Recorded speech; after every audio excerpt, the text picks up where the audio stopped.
Why is this not working?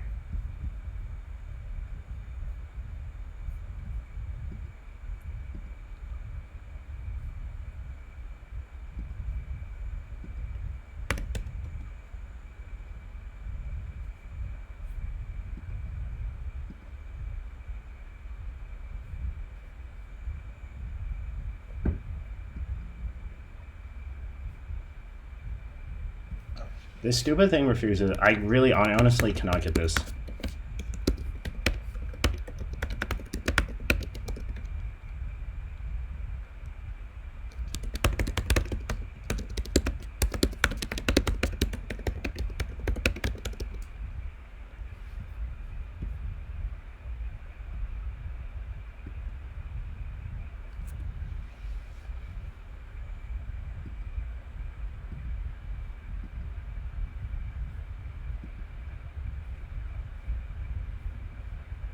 I'm gonna have to just do the election. It's so annoying.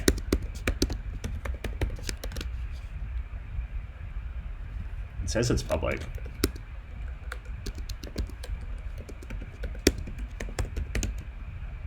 You have to.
All right.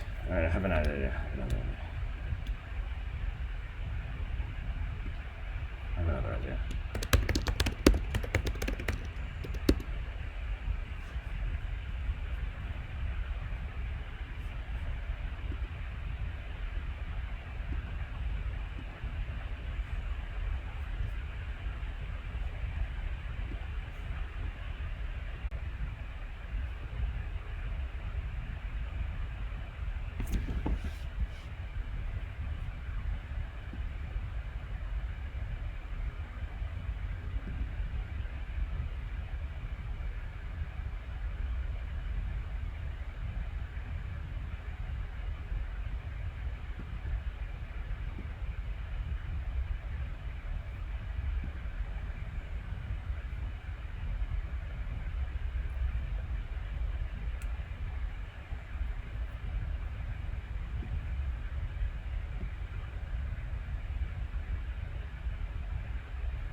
So am I. Okay.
Alright. Alright. I think it works, finally. Can you hear me? Can you hear me?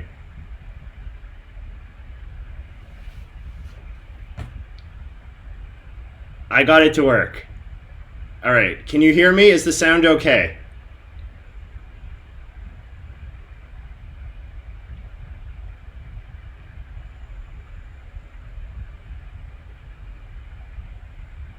No.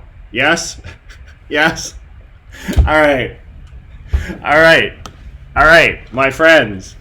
Okay, this is good. Finally, it is working. I'm sorry, I am too much of a boomer to figure out how to make things work properly.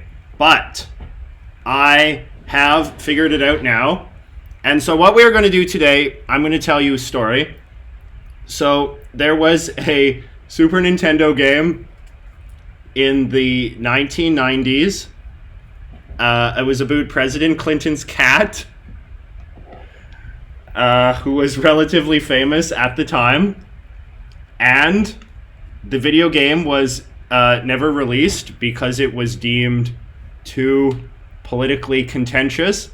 And at the time, Nintendo had a policy against releasing games that had overtly political themes. So this game was never released, and it sort of went into a sort of underground, mysterious sort of space, which people sort of speculated about it, but had never actually played it. Until now, in which we are going to play the game, Socks the Cat Rocks the Hill. The hill being Capitol Hill in Washington, D.C. So let's give this one a try. And you guys can feel free to ask me anything. Right now it's very early where I live. It's like 7 a.m.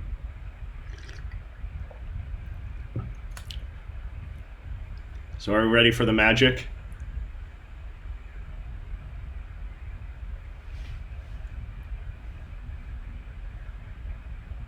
All right. So you can see Socks the Cat Rocks the Hill. We have Socks the Cat. And we have the hill. We have the Parliament, or the Congress. Let's see what our options are. Oh man. This is a delightfully 90s game.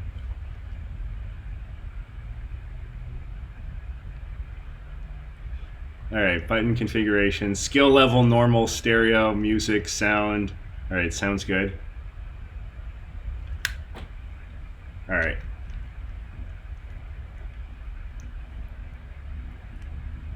Okay, we're gonna start. Are you ready?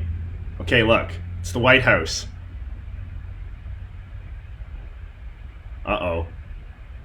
Something's going on here. And now the DC Herald says portable nuclear missile... Okay, I missed that.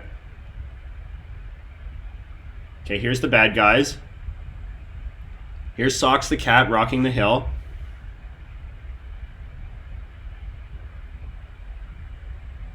There's no, I don't trust myself to do the game audio. I think that will cause a lot of problems. So you're gonna have to just entertain with this game in silence. Okay. Here's Socks the Cat. And Socks the Cat can attack by hitting things with his hand. Here's a cheese. She can throw at the rats. And then attack them. Oh. Do you see? Socks the Cat has 9 lives. That's pretty slick. The Wexit thing is not a real thing. It is never going to happen. It is just something that the media has constructed to talk about.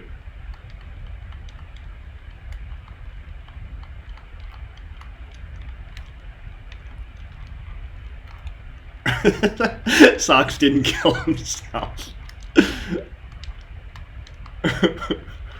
This is Socks the Cat Rocks the Hill. What are you talking about? The most controversial political game ever not released.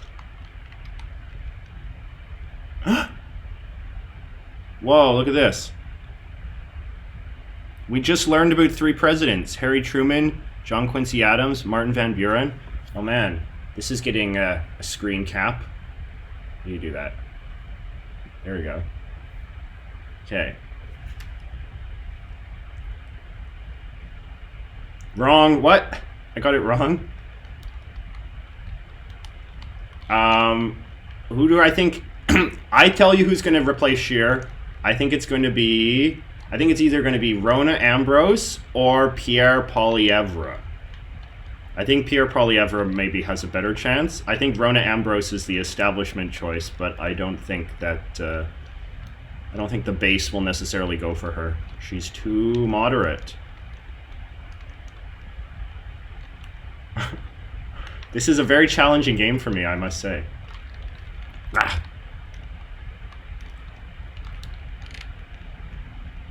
All right.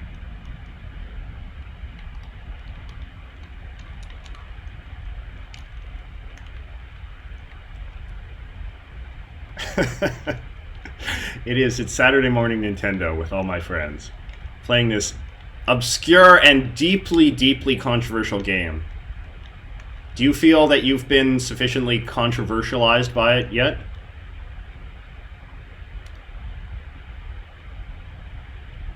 The old stream appeared because I don't know how to do streams properly.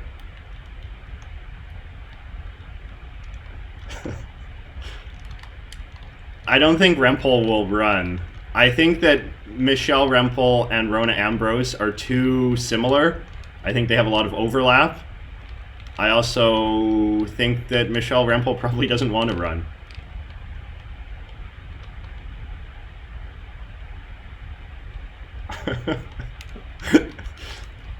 This game is terrible. Okay, hold on a second. I want to try that presidential thing again. Okay, we're going to try this again.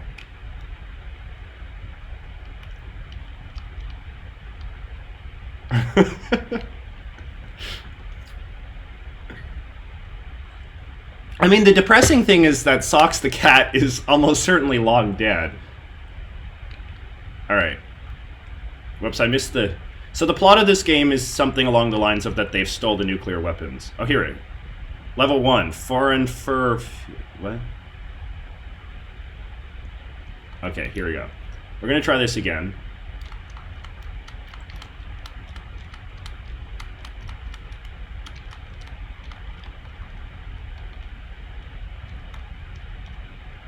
But this time we have to get the presidential trivia correct, because I think that is key to finishing the game. Alright, so watch this part. Watch this part carefully. Okay. Oh, okay. Which was the correct year order? Alright, look. Harry Truman, 1837 to 1841. No, that's wrong. 1945 to 1953. John Quincy Adams, 1825 to 1829. Van Buren, 1837 to 1841. That sounds about right. Yay, I did it. Okay. So this game clearly has a thin veneer of educational BS to it. Nice. Okay. But the true challenge is whether or not I can make this terrible jump.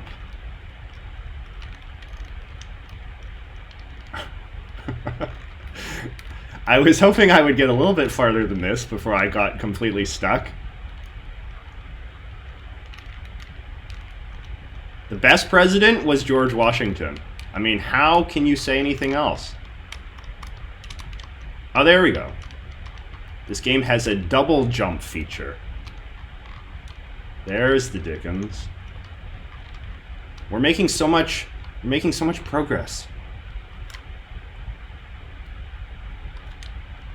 The game was never released in stores because of its highly controversial nature, but the ROM the emulated version of it was made public some time ago.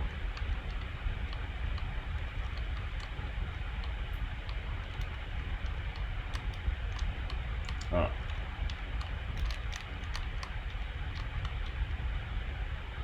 Socks the cat is pretty delicate. He can't handle more than one hit, or he loses one of his lives. Socks the cat is secretly Al Gore. Yes.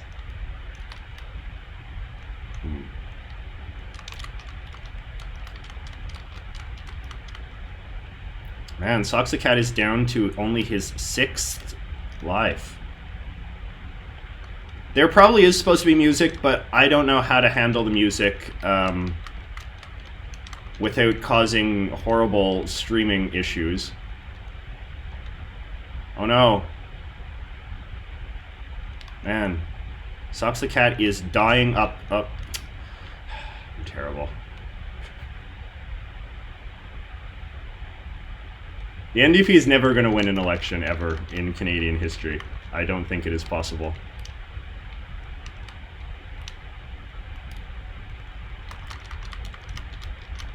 The game has pretty good animation, though, I must say. Look at how expressive Socks is in his different attacks. Ah! Kamen Pikachu gave me $2. Thank you, Kamen Pikachu. That's very nice.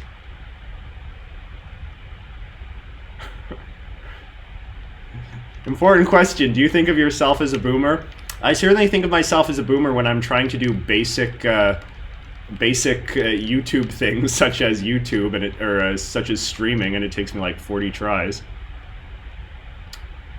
Man.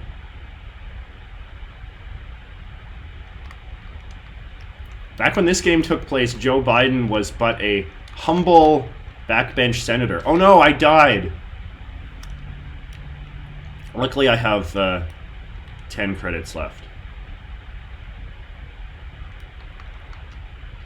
What this has to do with the Clintons is that the character of this game is Socks the cat, who was President Clinton's cat back in the 1990s. And it's very forgotten now, but at the time... Okay, we have to do presidential trivia again. Different presidents this time. Ronald Reagan, or Ron Reagan as it says, 1981 to 1989, 1921 to 1923 for Harding, Andrew Johnson,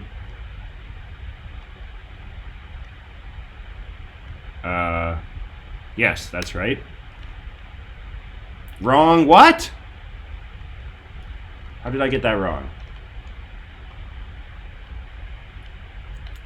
No, anyway, the point is that in the 90s, Clinton, yes, had his cat, and the cat was considered this sort of like beloved pop culture figure, or they attempted to make him something like that. It was good PR for the Clinton White House, and part of the initiative of that sort of PR move was to make a game themed around the presidential cat.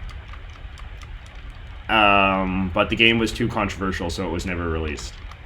I mean, it is true that by the standards of the early 90s, political controversy was perhaps a bit different than it is now. They haven't made any Clinton or Trump games, have they? This game is quite irritating.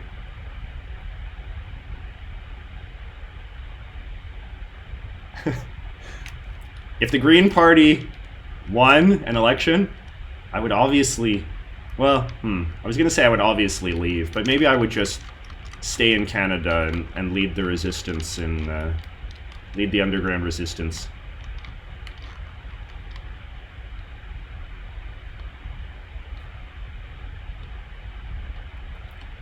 Does Trump doesn't have any animals in the White House, does he?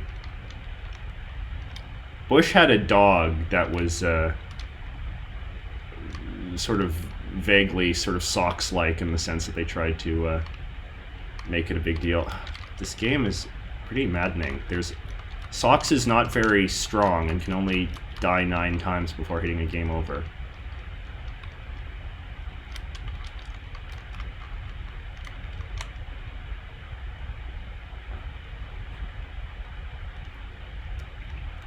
I think that there could be a Green Party premier someday, probably in one of the Atlantic Canadian provinces, and then that would be considered this really big deal, even though it wouldn't really mean anything. The Atlantic provinces are so small; their ability to elect a premier, it's nothing more than your average province being able to elect a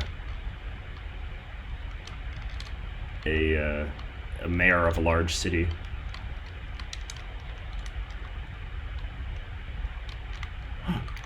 Oh.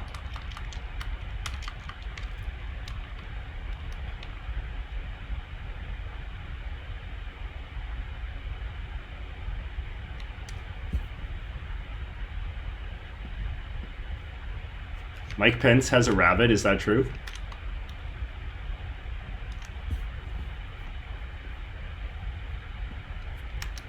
Whoops. There we go. I finished it.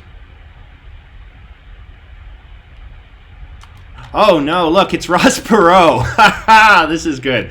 So this is Ross Perot, the third party presidential candidate in the 1990s. I know it's him because he is gesturing with a stick, which was his trademark thing of the time.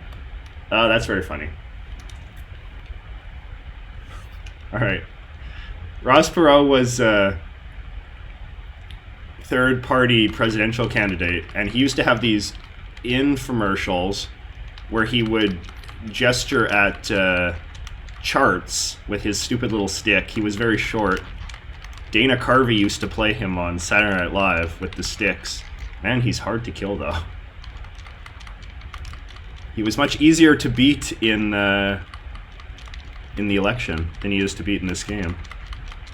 He ran in 1992 and 1996 against Bill Clinton and the old man Bush. Yeah, can I finish? Can I finish? Yeah, he had this very twangy Texas accent. He died recently. Okay, so you can maybe see the controversy a little bit more now. The idea that Socks the Cat is beating up President Clinton's political enemies.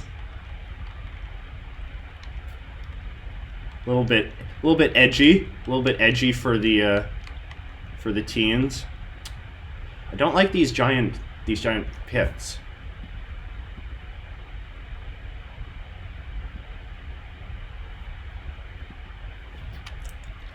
Alright. I think that repealing the 17th Amendment would be the dumbest idea. And I don't think anybody seriously has thought it through. I think it's just something that sort of Tea Party people say to sort of be, I don't know, reactionary. I mean, it doesn't make any sense even by the standards of, nobody, people don't actually trust politicians. So I don't understand why people would trust politicians to appoint their senators for them when people don't even trust their politicians to run the country.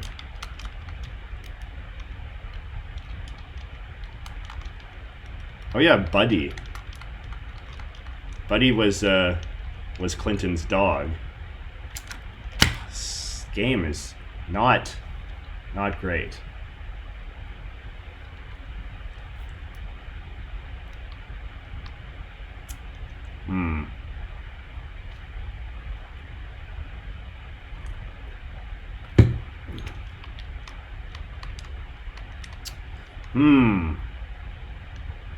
Okay, I'm going to try to do the cheapo thing. I'm going to make a quick save here, just because I do not trust myself to make that jump.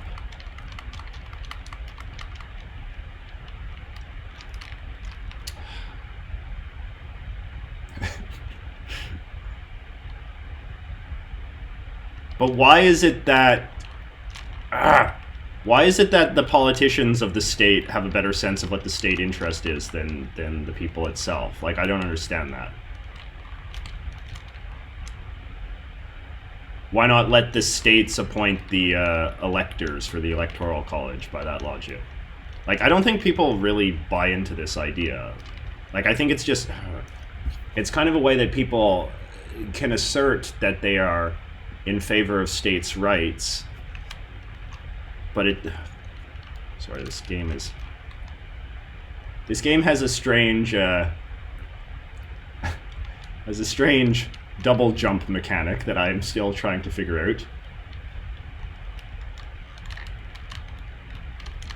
There we go, I did it. Uh-oh. There's not enough health power-ups in this game. You can only hit things once and you die.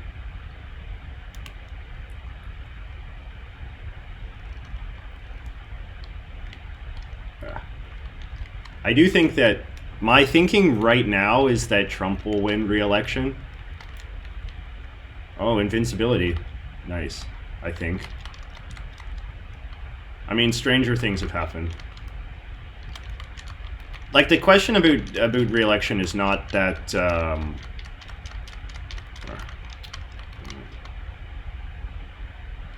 oh no! I got game over! And they blew up the world, or at least America. Luckily, I have my cheapo save state. So let's go back to that. Alright. Now, the thing about Trump winning re-election, I don't get the impression, and maybe I'm wrong about this, that he has become a lot more... Like, I think he's obviously broadly unpopular in America overall, but has he become unpopular enough in the states that he flipped last time to lose in the Electoral College? So I think I cannot imagine a scenario in which he wins the popular vote, but, you know, I could definitely see a scenario in which he loses the popular vote by an even larger margin, and yet because he's held steady with his popularity in the Electoral College, that's enough to get him a second term. All right. It's been a while since there's been any more presidential trivia in this controversial game. Is that so? He's got some of his lowest approval in the Rust Belt. Like I said, I'm not super... I haven't been paying a lot of attention to the specific polls, but you know, a lot of things also change in the context of an election versus, you know, the context of now. It depends who the Democrat is. I think that the strongest Democrat would be Buttigieg, honestly, because I think, much like President Clinton, as we see in this game here, you know, when President Clinton was elected, he was sort of seen, he was the first boomer president, and in those days being a boomer was considered a good thing because it meant you were sort of young and dynamic. I think that when you look at recent successful Democrat presidents, like Bill Clinton, like Barack Obama, you tend to see somebody who was young, somebody who represented a sort of generational change, a stylistic change. I think Buttigieg has that, and I don't think any of the other Democrats except for Andrew Yang have that as well. No, I think that's true as well. This guy says Trump is beating the Dems in all the states that matter by quite a lot, actually. While Benjamin says his margin in the states he flipped was so narrow that he doesn't have a lot of wiggle room to win support. I think that's true as well.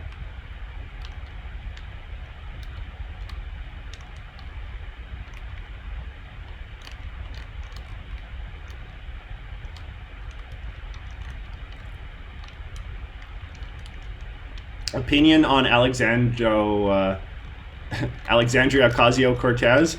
I mean, her politics are not my politics, but at the same time, I am not triggered by her in the way that some people really seem to. Some people just really, really find her like really insufferable, and I don't completely relate to that. Dang.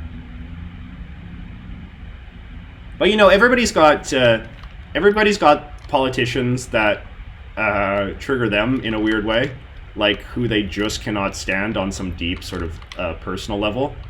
Obviously, like for me, Elizabeth May is that, and for a lot of people, AOC is that.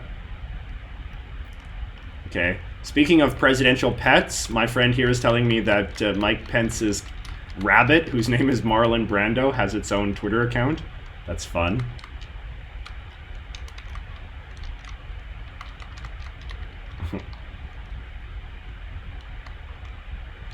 I find it interesting that the president who became famous for his Twitter is the last boomer president and not the first millennial president. That's very true. I think that Trump's use of Twitter, not like his use of Twitter in like a controversial sense, but just his use of Twitter in the fact that he uses it at all, will ultimately be seen as a much more sort of consequential part of his presidency in the grand scheme of things than we realize, you know? It's just like the first president to use television, the first president... Bill Clinton was the first president to use the internet, which of course his vice president, Al Gore, invented. Bill Clinton was also the first president to have an officially licensed video game, which is of course what we are playing right now. Sorry, I'm just saving. Oh, it's Marlon Bundo. Oh my, well that makes it even more boomerific, doesn't it? Is Mike Pence a boomer or is he too young? He seems old because he has white hair, but I don't know how old he is. Can someone look that up? What year was Mike Pence born? Okay, Google, what year was Mike Pence born? 1959. So, yeah, he is a boomer. He's too old to be a... although, he's kind of a little bit on the margin, I would say. Where's the sun is right?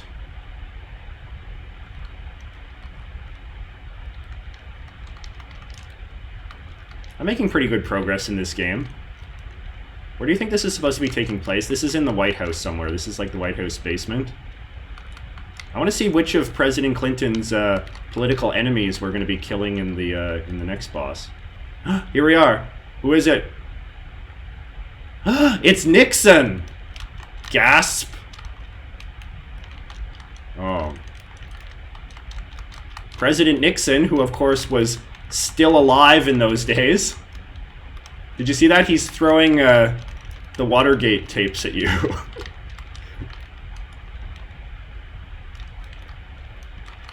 Man, and he's also... oh, let's see, did you see that? He's throwing the Watergate tapes. He's also bombing you, like he bombed Cambodia. Oh, man.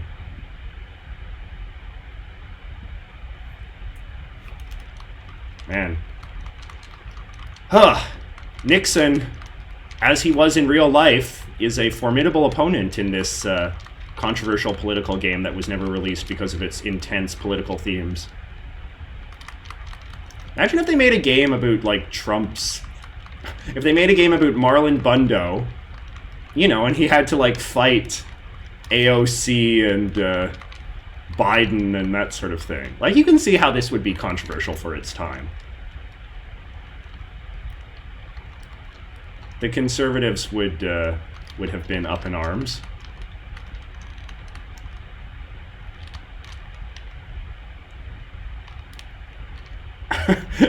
Yes, my friend puts it well. He's like, why are Americans, including former U.S. presidents, trying to nuke America? Yes, that's a good question.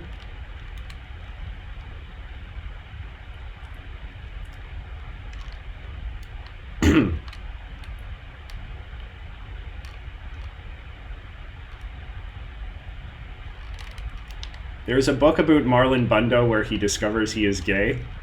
Yikes. See, somebody clever could take this game, replace, like, do some sort of, you know, edit, hack, if you will, replace Socks the Cat with Marlon Bundo, replace Ross Perot and Nixon with, okay, I've got to focus on defeating former president and then living president Nixon. Nixon actually died during Clinton's presidency, so this is in sort of uniquely bad taste.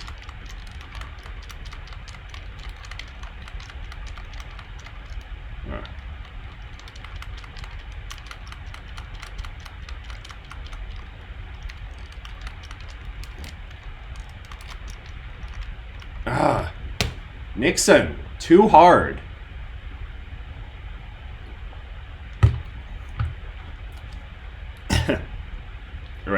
We're going to try this game over again. Clinton did speak at his funeral.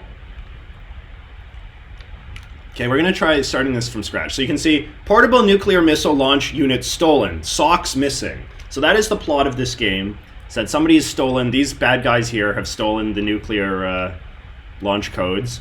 Socks the cat was also attempted to kidnap, but Socks the cat escapes. And now Socks the cat has to... Foreign Fur Follies, Stage 1. Alright. The Marlon Bundo thing was a parody made by John Oliver. Alright. Okay. We're starting over because last time I died too much and I lost too many of the continues, which made the game too intense. So we're going to try this again. You guys have to help me with the presidential trivia part, which is how you get an extra life. Extra lives are far too few and far between in this game, if you ask me.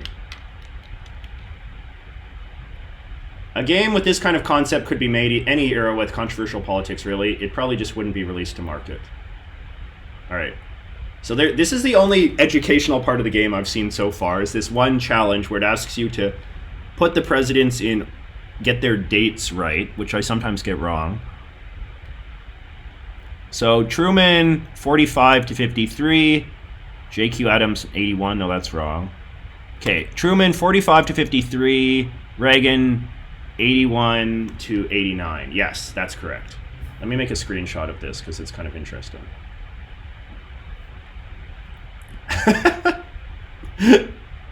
This game has a better plot than Lord of the Rings. Changed my mind. Alright. Okay, we got the trivia right. Yeah, it's true. Socks doesn't have a lot of attitude. Like, look at him. He's just kind of a dopey little cat. He reminds me a little bit of, like, you know, Fievel Goes West. Have you ever seen that wonderful 90s era cartoon about the Russian mouse immigrant comes to America? Yeah, he's definitely... Socks the cat is definitely not of sort of the Chester Cheetah variety. Have you ever thought about making a video on Eli Valley and Ben Garrison? I feel like they are the two most famous...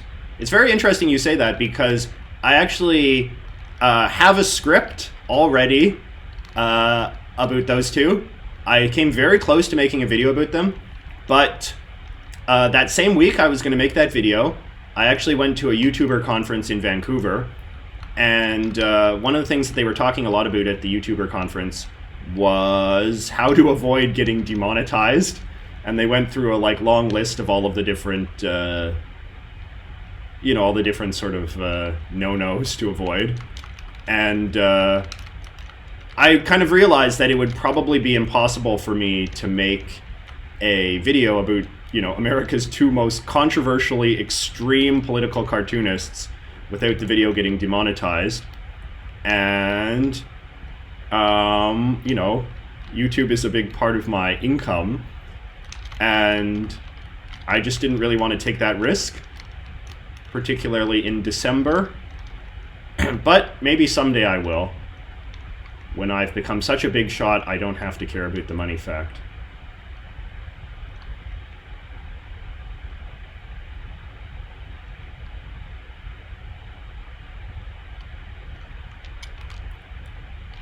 Oh, I bet there's a secret over here. Yes. Fish, fish. I don't know what the fish do. The yarn is like a weapon.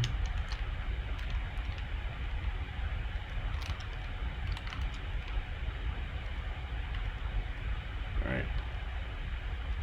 Nice, nice, nice. Okay, I think I'm almost at the end, so I'm going to do a save state. Quick save.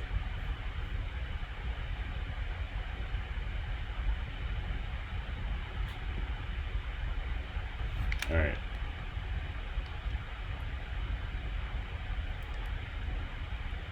Trump and James K. Polk are the only presidents who did not have pets or owned animals, even in a ceremonial sense, while in office. Interesting.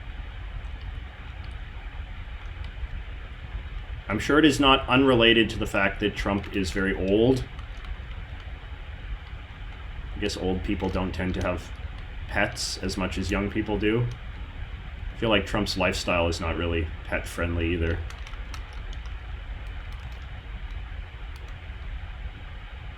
Yay! Okay. Alright, now here's the boss of the first level for anybody who missed it the first time. It is H. Ross Perot, third-party candidate who ran against President Clinton. Socks the cat must murder him, as he must murder all of President Clinton's enemies.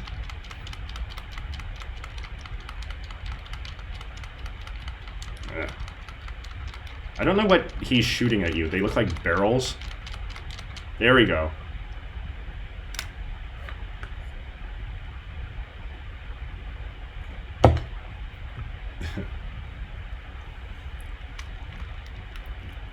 Wonder who would be the, So, like, Ross Perot was actually a kind of Trumpy sort of figure for his time.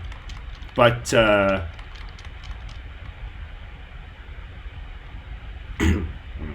okay, we're gonna continue. I know, it's a niche game, isn't it?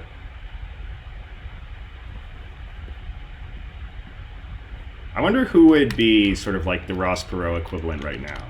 So, like, Ross Perot in the context of Clinton's time was like, you know, third party. He's a good choice as a first boss because he was sort of like, you know, an enemy of Clinton, not particularly threatening, you know, not particularly dangerous. It's kind of obnoxious more than this game.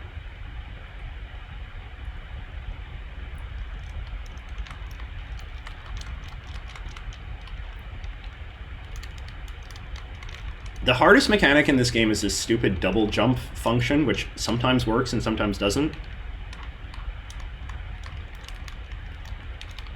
Like, I'm wondering if you just... and these guys kick you. Bloomberg. Dang.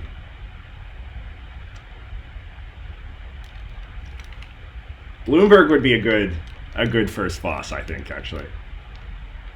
AOC, I feel, is more substantial. I feel like she would be a boss later in the game. I don't like these ninja guys.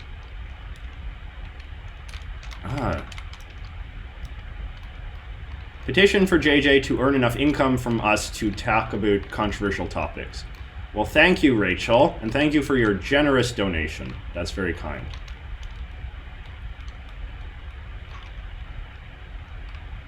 It's fun to talk about controversial topics, I think, if you can do it in a sort of mature way, which I think I can. But, on the other hand, you know, you don't want to get demonetized, and the demonetization thing is something that affects a lot of YouTubers who try to do videos about politics and history. There we go.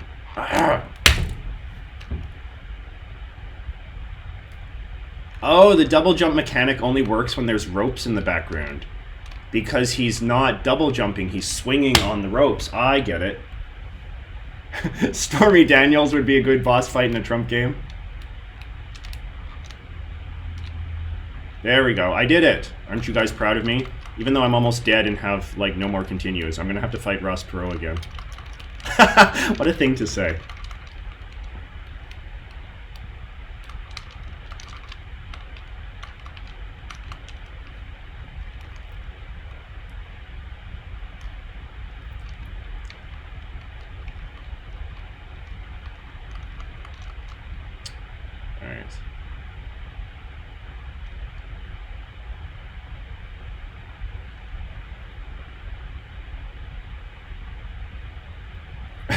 Just toss money at Stormy until she's defeated.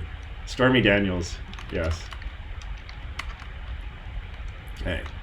What do you think the milk does? I keep collecting milk and I'm not quite sure what it does. These guys, guys that kick you, they're tough. Alright. So, here's some more ropes, so Socks can climb on those, I think.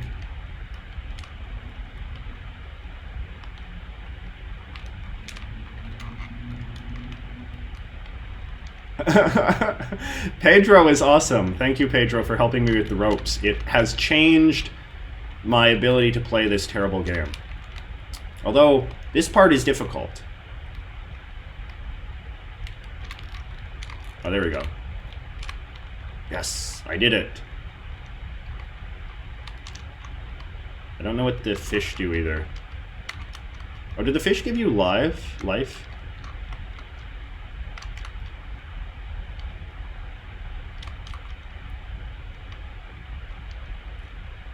Yes, they do. Okay, so the fish are good then.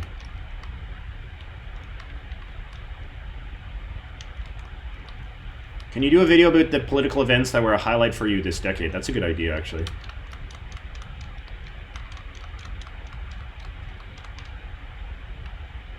It's hard to believe it's been a whole decade. A decade ago, I was still living in Japan. I want to do a video about that someday. My controversial life in Japan. The mouse, I think, makes you invincible.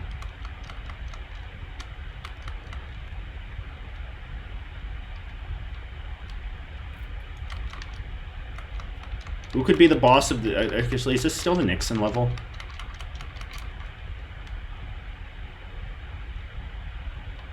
This game isn't that bad, honestly, I must say.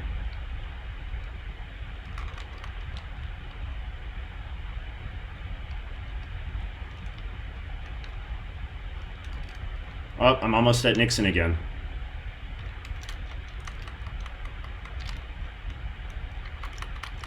These guys are the worst, though. These blue guys.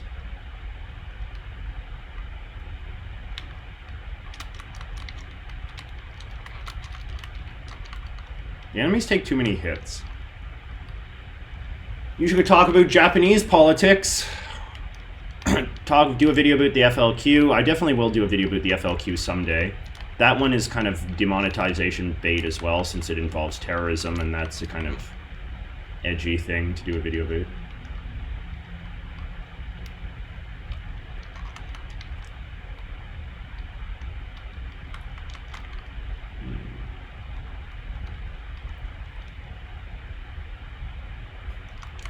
Subway versus CBC, that's a weird dichotomy. One is a restaurant and the other is the... are they fighting in some way I'm not familiar with, or are you just asking about which is a better thing?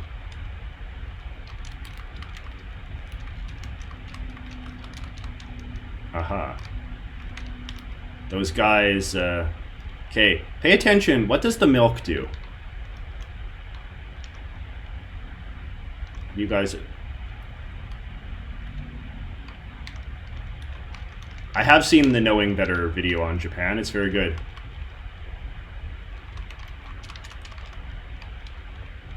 About the Japanese record in World War II.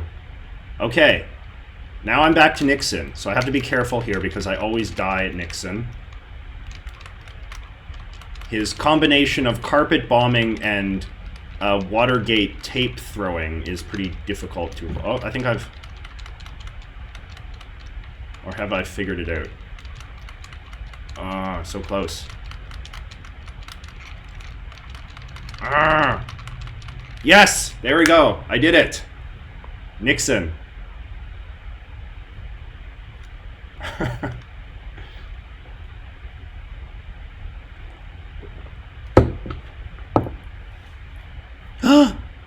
Yeah, gasp. What happened? No.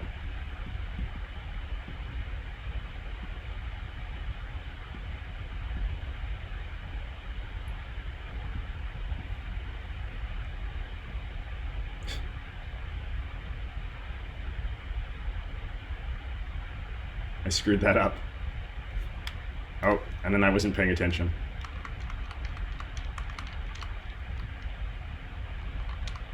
Paparazzo. I guess I should save here.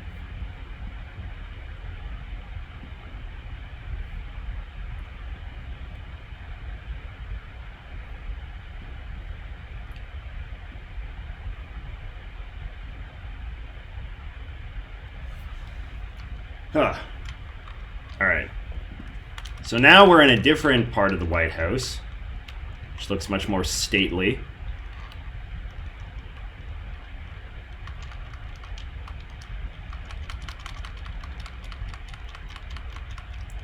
That was not worth it. Yeah, Nixon died during Clinton's term. In fact, didn't live for... Oh, look at this. Here's a protester who's saying no to something. Look at his stereotypically blue-collar manner. Probably some sort of Republican supporter. And this guy's sign just says, whatever. But he obviously is no good hippie, so we need to get rid of him too.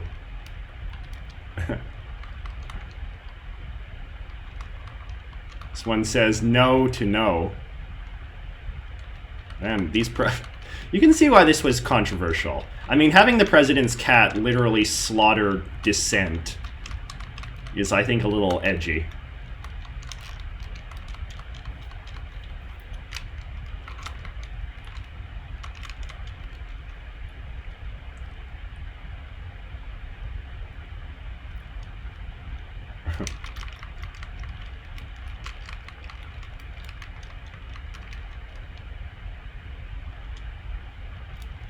Who is my choice for conservative leader? I don't know. They all seem pretty bad right now. I think Poilievre could be interesting, even though a lot of people really, really hate him and say that he is a bad person.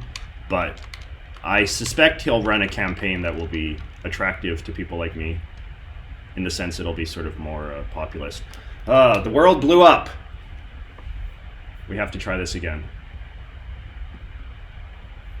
Okay.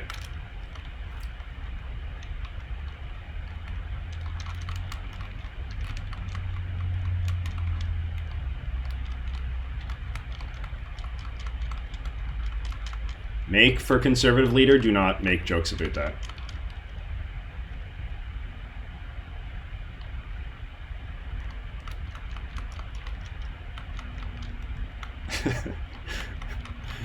Nixon died when Clinton was in office, add him to the list. Well, I think we know now, well, I mean, this game provides a theory of that particular death, which was that the president's cat killed former President Nixon because Nixon was part of a cabal of Clinton's political enemies who stole the nuclear codes in order to blow up America.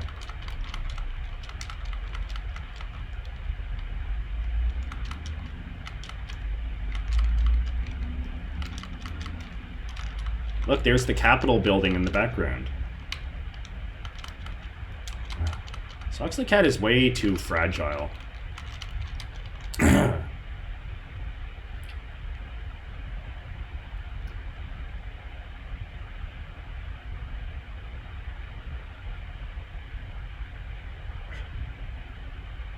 All right.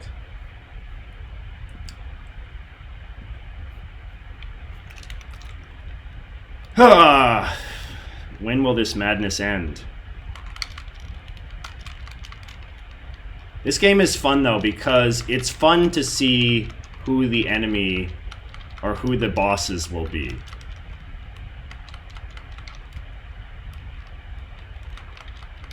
Who do you think would be the boss of level 3? Who's another 90s era political enemy of Bill Clinton?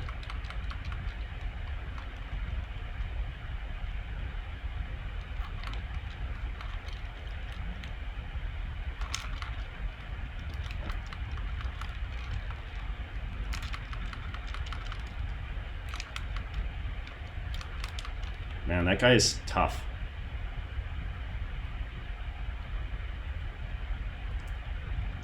Just learned a new fact. After your video about judge robes, that William Rehnquist ended 4 gold stripes to his robe because he thought, yes, that was a sort of famous thing that Rehnquist did. Rehnquist was William H. Rehnquist, famously eccentric man. He changed his middle name as well. I forget what it originally was, but he changed it. I think it was like Hubert or something. He changed it on the advice of a numerologist who told him that his middle name should have more letters in it for good luck. And so he changed his middle name for that. So the fact that he created his own robe for himself, supposedly based on a robe that he saw of a judge in a play, I think was the story. Like it's not the wackiest thing he's ever done. Nice. I'm making good progress now. Let me save.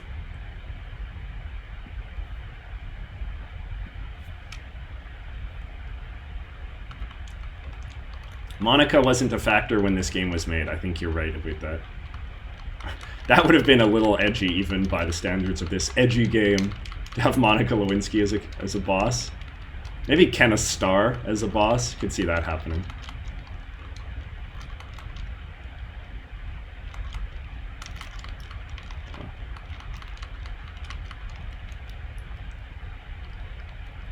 Newt didn't come to prominence until the 1994 election. Oh look, here's a presidential busts. It's kind of fun. Oh, this looks like it could be a lead up to a boss. Oh look, there's Nixon's bust. There's Reagan. Oh look, it's a Hillary bust. That's funny, eh? There's another Nixon. There's Reagan. Oh, I need to save. All right. Here's Socks at the Mint. Watch out, rat. Oh, he died.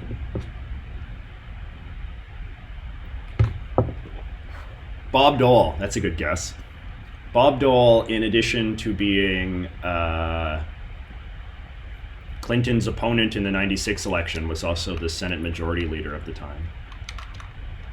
Oh no, here's the secret cameras.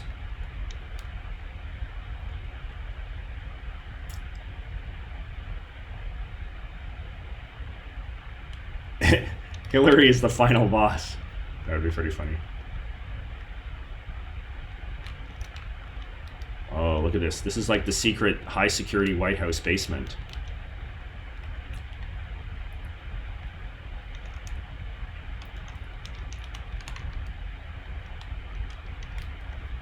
Wish I knew what the milk does.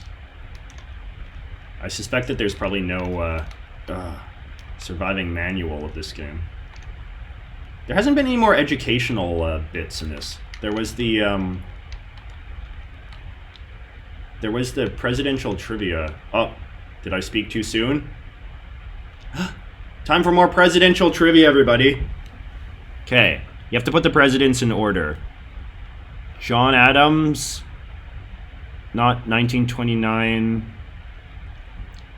1797 to 1801. Nixon 53 to 61. Hoover 29 to 33. Yes. 53 to 61 I always remember from Eisenhower because it's a lyric in that Animaniacs song about all the presidents. Yay, I got another continue. Alright. This is a time for a savin'. That's a time for a saving. I like Ike. If Pence ever runs for vice president, he can do I like Mike. This is terrible. I need to do a quick load here.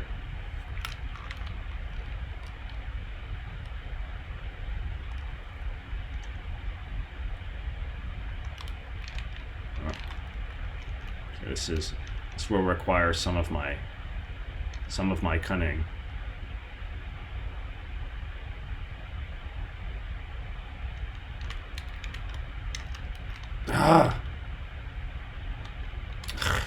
Terrible.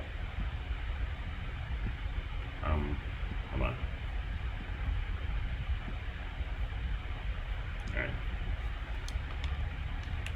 All right. This is a challenging business here.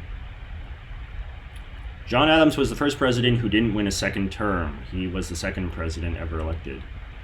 Well, he didn't break much precedent then, did he?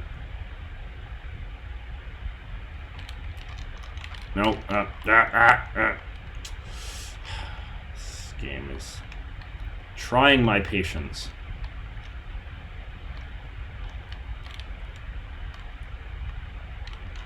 See, if you just get hit, you fall through that platform, which is pretty stupid.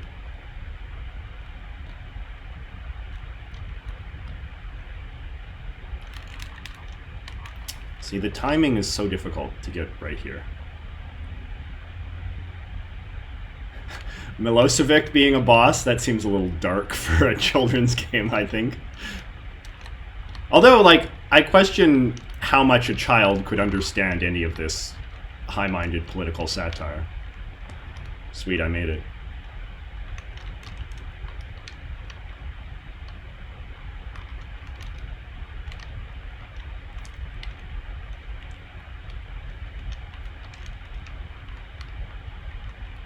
Of course, Yakko's World is a classic when I was a kid. United States, Canada, Mexico, Panama. Haiti, Jamaica, Peru. Okay, I think we're at another boss now, so I need to save.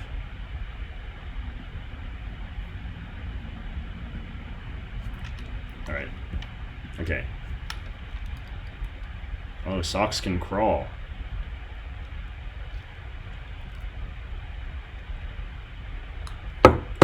Oh no, look at all this sludge. Whoops. So this mysterious sludge is being produced in the White House basement, which raises some questions.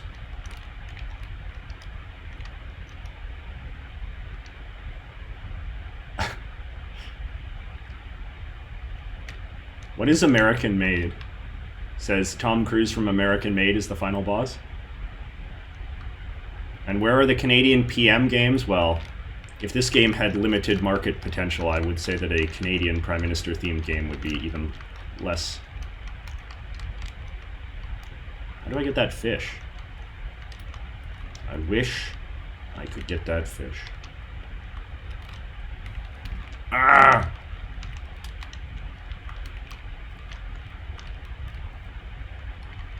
I don't think the White House basement is actually like this. Drain the swamp. Oh, yes, it is the swamp. It's literally the swamp. We haven't done a boss after Nixon yet. So far, the bosses have been Ross Perot. Oh, to hell with this. I'm just going to skip ahead. The bosses have been Ross Perot and former President Nixon.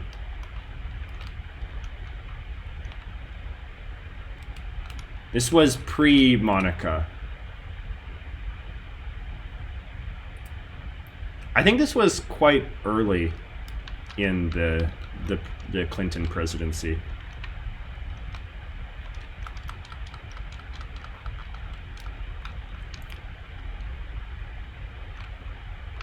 Are there any good fictional Canadian prime ministers? No. No one would ever make a work of fiction about Canadian politics. There was a CBC film that came out some years ago to zero acclaim.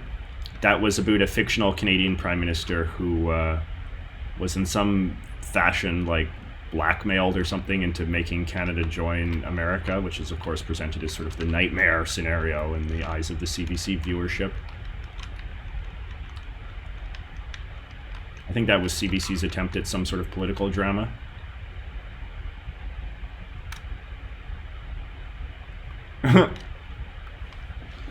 For anybody just joining us, we are playing the controversial political game Socks the Cat Rocks the Hill.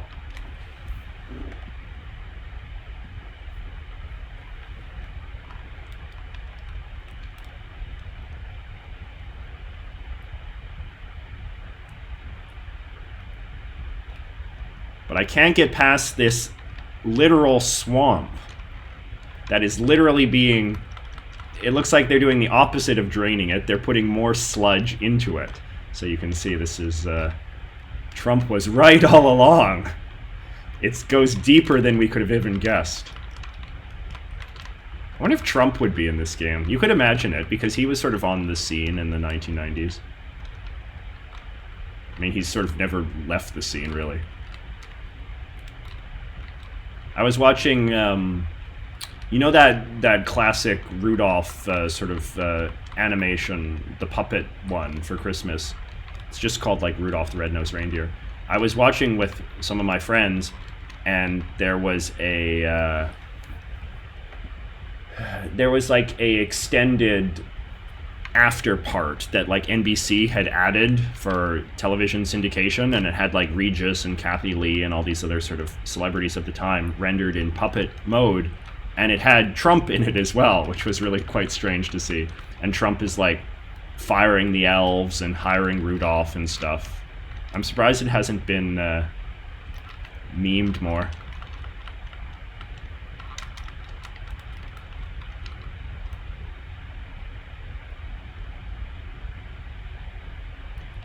Yeah, Trump was thinking about running for president in 2000 on the Reform Party ticket because Ross Perot was not going to run again, and so they needed a candidate for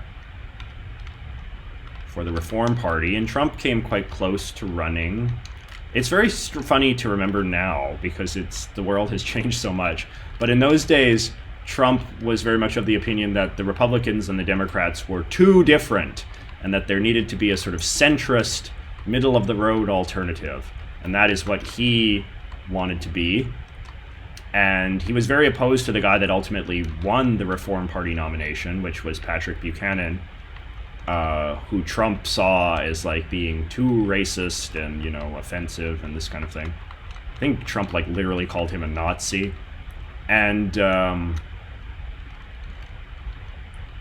yeah, so Patrick Buchanan has since become a big fan of Trump because, and a lot of Buchananite sort of supporters see Trump as being sort of more in tune with Buchanan's political philosophy than certainly he was in the early 2000s.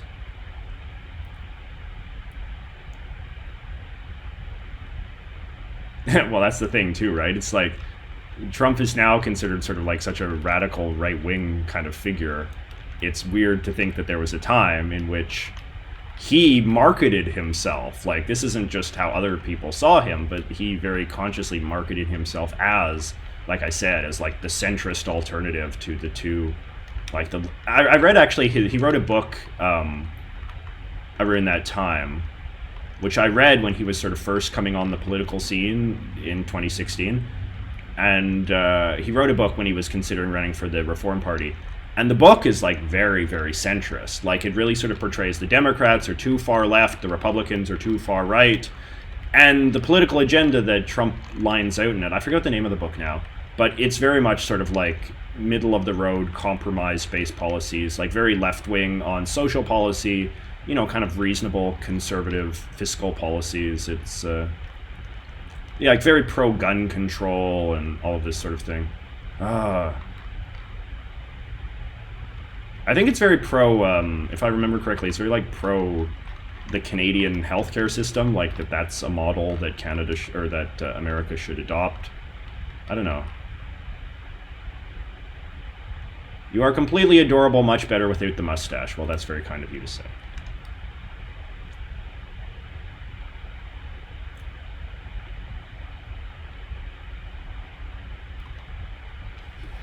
Trump is like culturally right and economically weird. I like that summary of his politics.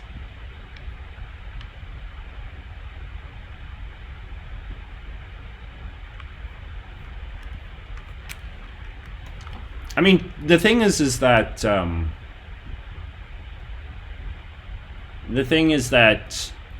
there's a saying in politics, which is that personnel is policy, you know, and that the politician on some level matters less than the people that he ultimately hires, particularly if the politician doesn't have very good political instincts of his own. And I think that what you see with Trump is that, you know, ultimately he chose to be a Republican, and as a result he's running an administration staffed by, you know, Republican people like Mick Mulvaney and William Barr. Is that Barr's first name? The Attorney General? Bill Barr.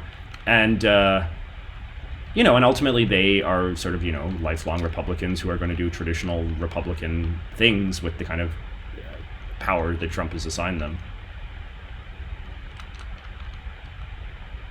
So as much as people sort of thought that Trump could sort of be this, you know, very innovative, creative political character, the fact that he chose to identify as a Republican and, you know, hire Republicans to do the important jobs in his administration, I think limited the degree that that was ever going to be true.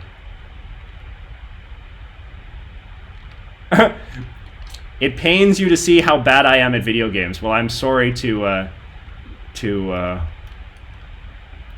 bring you down.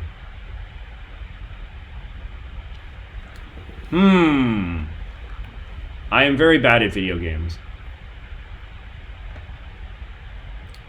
It seems like a very good quality game. It's not as bad as I thought it could have been. Although I'm very unclear. Oh, there's a thing over there. Nice. I'm making good progress. Aren't you guys excited to see who the next boss is? I know I am. Yes, I made it. All right, time for a save. Quick save.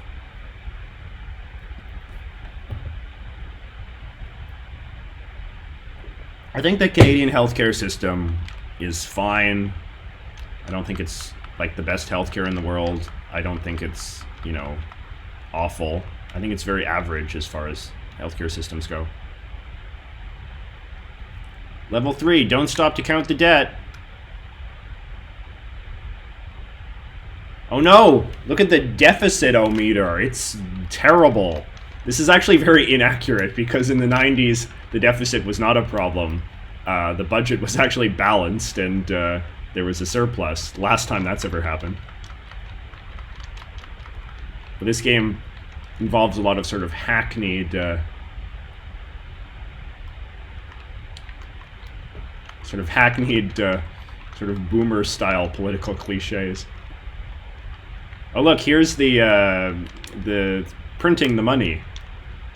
The Federal Reserve gold bug wackos will get a kick out of this scene.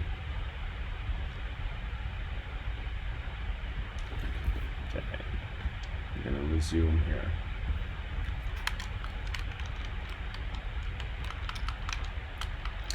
Oh, I think the green sludge is probably supposed to be ink for the money.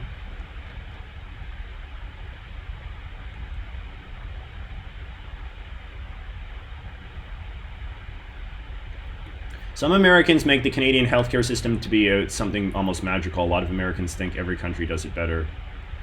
The thing about the Canadian healthcare system, you know, I mean, you can make a case that it's better than the American system in terms of coverage. I don't think it's better than the American system in terms of quality of care that is received. You can make the case that, you know, that because it's a universal-based system, that there's less gaps in coverage, and because you don't have to deal with private insurers, that the system is not designed to deny coverage in the way that you can certainly accuse the American system of sometimes being. But when it comes to any metric in a broader international sense, the Canadian system does not do that well. The Canadian system is not, you know, whenever they do international comparisons of healthcare systems of the world, the Canadian system is like not at the top of the charts. In fact, Canada and the US are usually near the bottom of the major sort of Western powers when it comes to a sort of holistic evaluation of the healthcare system. But, you know, Canadians are happy as long as they're just better than America, so you don't really get a very substantial conversation. Look, the mint machine is printing all of this money. All this, the Federal Reserve, oh, paper money, oh, fiat currency, oh. I wonder what was the mindset of the people that made this game. Its politics are incoherent.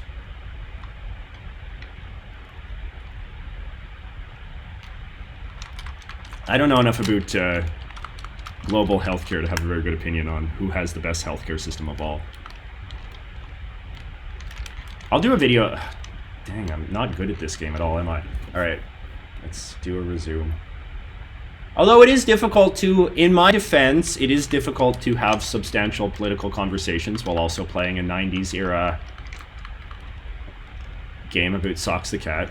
Let me just save this part here, actually, so I don't have to do that again.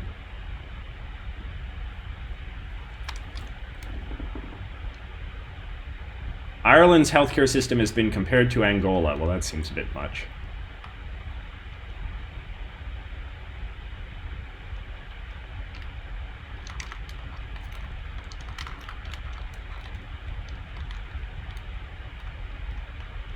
Do I know any French? No, I do not know any French. I mean, I guess I know Un crayon. I know l'ordinateur is computer. And I know that stylo is pen. I remember some tiny scraps of French from, you know, when I was in like 3rd grade or whatever. Alright.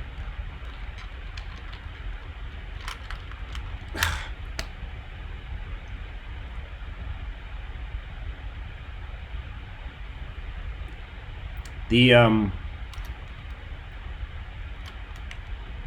British healthcare system is quite a bit different than the Canadian one. It's much more it's more generous.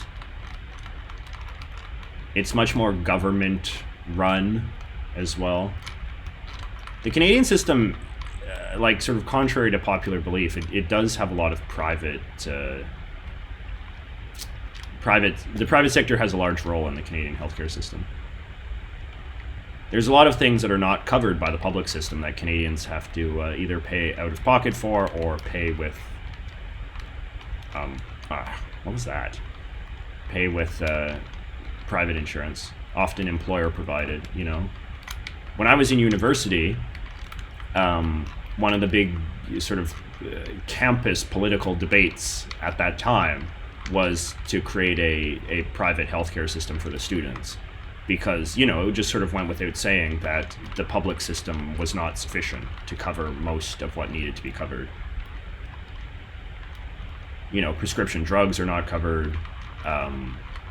You know, anything relating to eye care or, you know, hearing, dentistry. There's tons and tons of stuff that's not covered by the public system.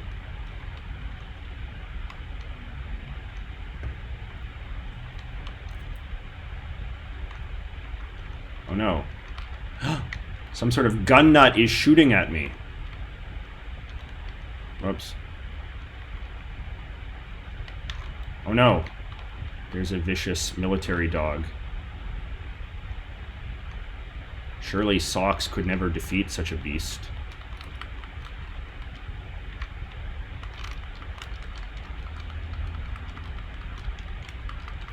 Look, here's the money. Oh, there's the guy shooting.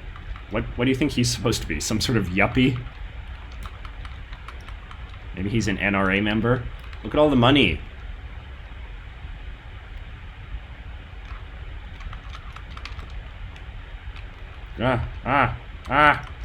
So much violence. Save me, Socks.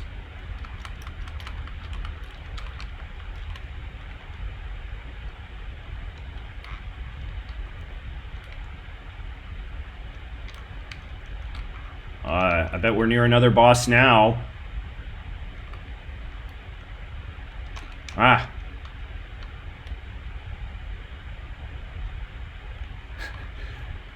Thoughts on the Imperial system? I wish Canada was still on it, only because I think it's important for Canada to be as integrated with the US as possible. If Canada and the US switched the metric system together, I would be in favor of it, but I don't like Canada doing things that just make it different from the US for its own sake, or make it harder to have full integration with the US.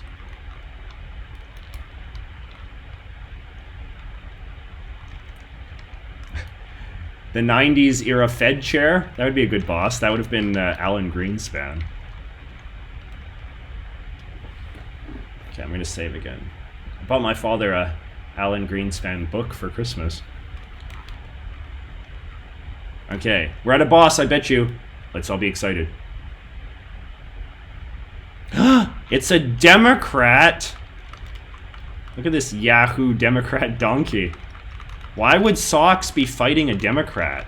Unless this is maybe a manifestation of the Democrat establishment that opposes President Clinton's initiatives. Dang, blew up the world.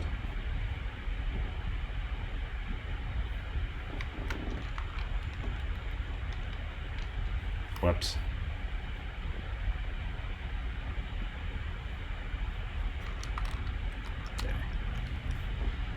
All right. Can we beat the Democrat establishment?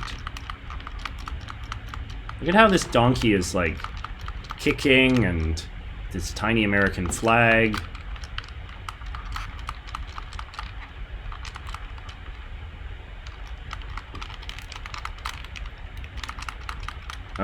And then this money is being dropped on you as well.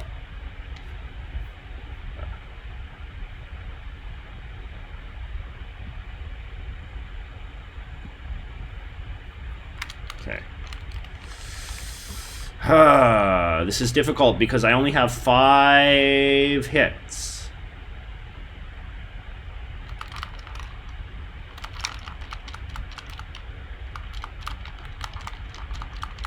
I think the US is already sort of slowly... I mean, the US is slowly transitioning to the metric system. It's just taking forever to do it.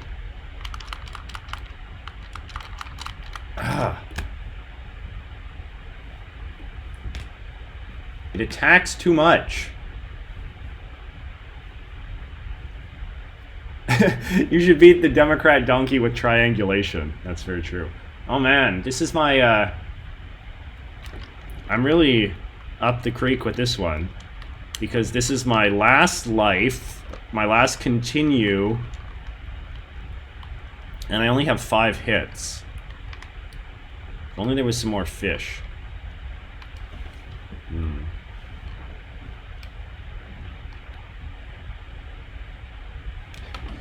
Full metric by 2070. This is just too difficult. I cannot beat the Democrats.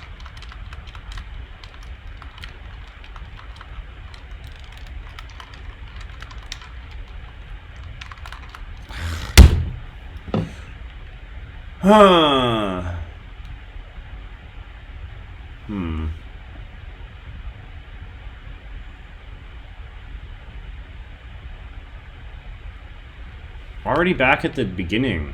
I don't want to play the whole game over again, but...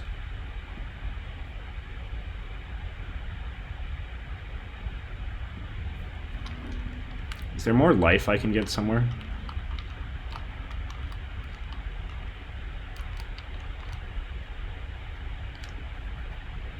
The US does use the metric system in science, engineering, Wall Street, and the military. It's very true. And I mean, Canada, as somebody said as well, like, Canadians don't really use the metric system like the Europeans do either. Like, there's... They did a poll a while ago, actually, that was pretty revealing, asking Canadians in what sort of realms of life they use metric versus imperial. And, you know, Canadians tend to use... Basically, like, the more intimate the context is, the more Canadians are likely to use the imperial system. So, like, Canadians think of their own height and weight in terms of feet and inches. Like, you know, you think about your house in terms of how many square feet it is. You know, you buy groceries by the pound and that sort of thing. But then, like, bigger things like, you know, kilometers in the car and how many kilometers away is something, and... I mean, I guess you could say it's mostly just things that the government forces us to use the metric system is where we do.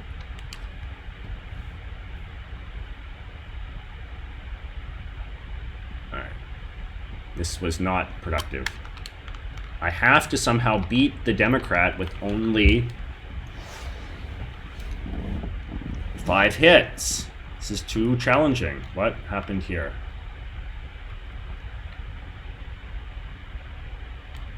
Wasn't this where it was, or did I screw something up?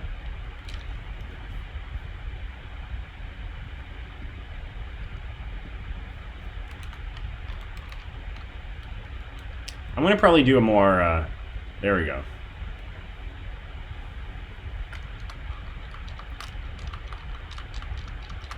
I am 6 feet tall. I have no idea how tall I am in the metric system.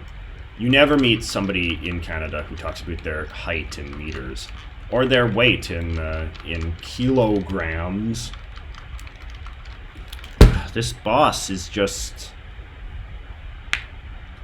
This boss is just not a thing. Lewis says, I didn't know you do live streams. YouTube started recommending them about the Man Canadian Political channel, and I like it. Well, thank you, Lewis, and thank you for your donation. So, Luis Zapata.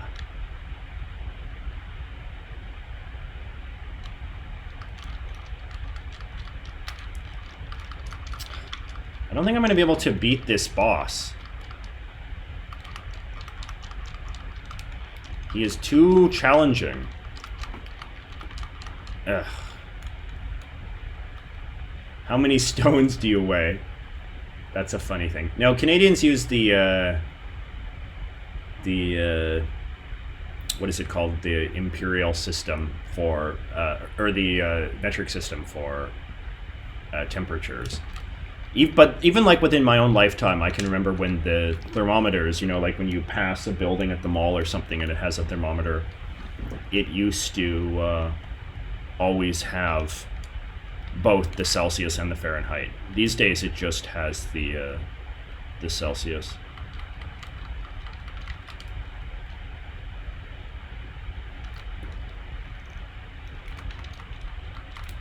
Okay, let's see if I can learn his pattern.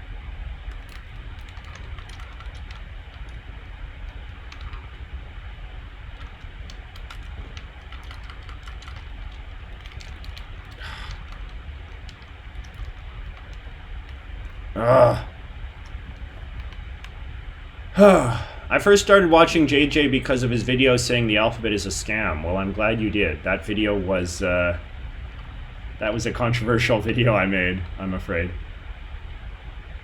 You want to abolish the Canadian monarchy, right? Do you think Canada could benefit from adopting an American-style presidential system?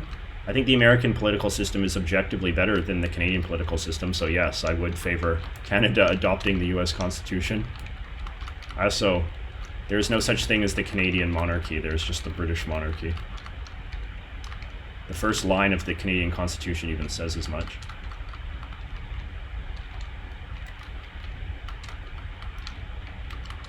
Ugh.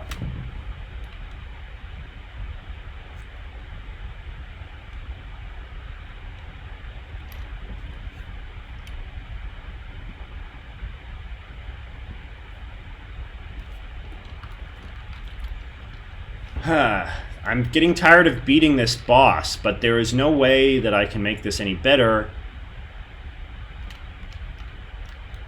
unless I somehow get more lives or continues.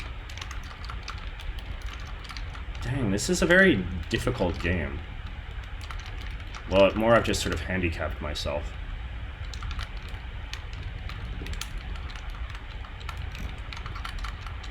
Oh, for a second there I thought I beat it.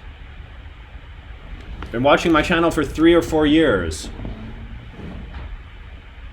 Why don't you talk more about Indian, Chinese, or Asian politics? Well, the simplest answer is because I don't know as much about those kind of politics as I know about Canadian and American politics.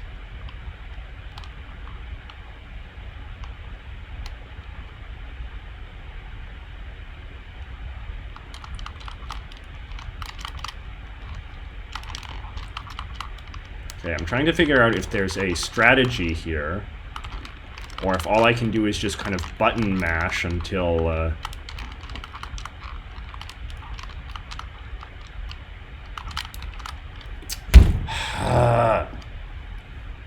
JJ, I'm trying maple syrup for the first time. Is it good with cookies, pancakes, or ice cream? Can you add it in tea? For how long will a bottle of maple syrup last? I think maple syrup has so much sugar in it that it basically lasts forever.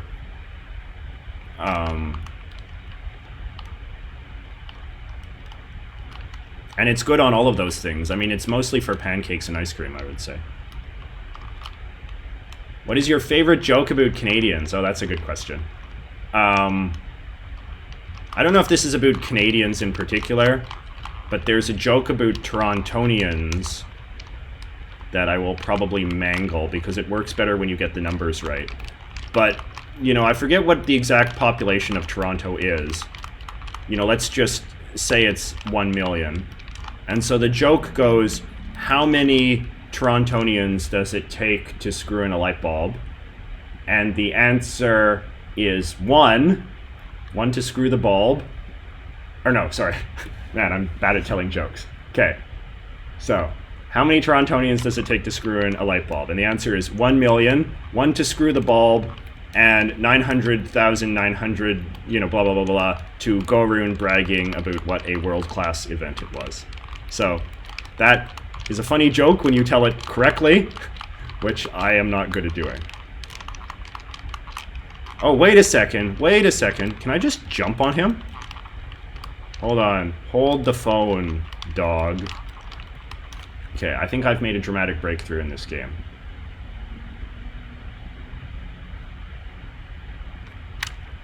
Stand in the middle, jump over him, punch repeatedly.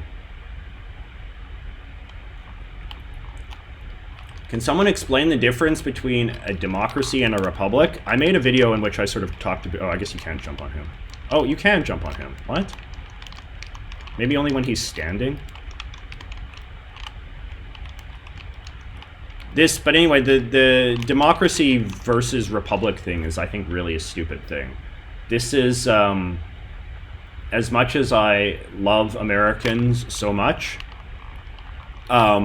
this is a very, weird, esoteric American sort of argument that you sometimes hear, which is this idea that the United States is a republic, not a democracy, and that a democracy is somehow a bad thing and a republic is a good thing. But it uses a definition of democracy that is so strange and not common that basically no country in the world would meet the standard of what is a democracy. So it'd be like a democracy would only be a society in which literally the entire public votes on everything, which is ridiculous. There's no civilization that has ever existed in that form. Whereas a republic would be a society that has basically elected politicians. So by that standard, every single country in the world is a democracy. Every single country in the world is a republic. No country in the world is a democracy. But this is sort of brought up by sort of right-wing people, I think, to mostly make the Democrat Party look bad. Because, if you're on the side of the Republicans, then you're sort of more loyal to the system that America is supposed to have. Versus if you're a Democrat, then, your allegiance is to a lesser system. All right, I think we're just going to try playing this game overall, or starting from the beginning again, because I cannot beat that boss.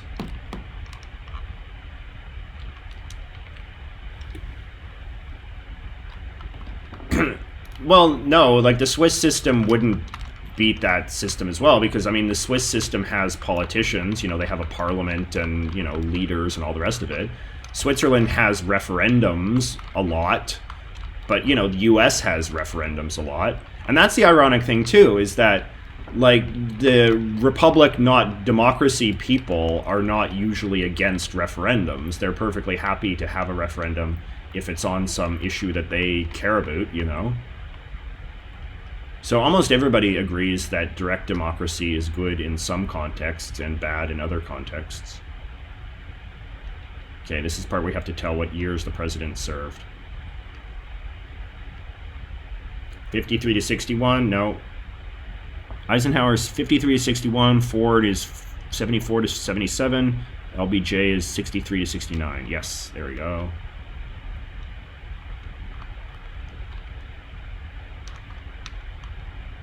I made a whole video about what is a republic, I think... I don't know. I don't really think it's that useful of a term to use because, our political vocabulary is just different these days. And we describe things using different terms than they would have used in, Socrates' time or something like that. Today, a republic is, a style of democracy, which, by some standards, every country is. A lot of people use the term these days internationally. For example, India has Republic Day, which is the day that they stopped being under the British Crown and became, a fully independent country in the way that Canada, for instance, is still not, because Canada still recognizes the authority of the British Crown. So by that sense, like, India's a democracy, India's a republic, Canada is not. I mean, they're both democratic political systems that are not very different in a lot of ways, but, you know, because one still has a connection to a monarchy, it is not a republic, and then one does, you know, and this is the same way that sort of like, you could say that Germany is a republic because it has no monarchy, but Britain is not a republic because it does. But then under the American definition, like, Germany and Britain are both republics because they have a political class in between the people.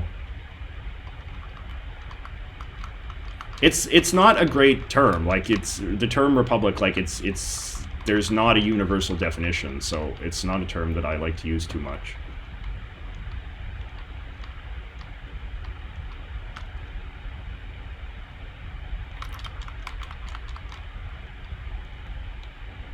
I'm doing much better now. Okay, here we are back to the first boss, which is Ross Perot, if anybody has missed that. All of the bosses in this game are sort of like very politically contentious things.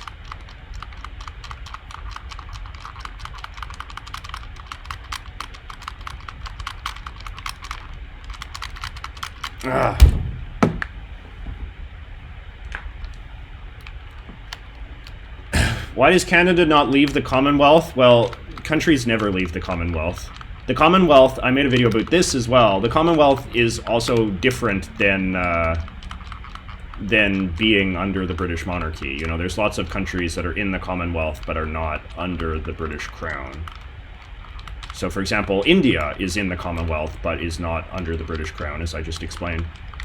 The Commonwealth is just a sort of organization for countries, mostly developing countries, to sort of cooperate with each other. I mean, I think it's a pretty pointless organization. I would favor taking Canada out of the Commonwealth in an ideal world, but, you know, in the real world, the Commonwealth is such a benign organization that there's no real reason to leave it. Like, that would just be seen as provocative for no real reason.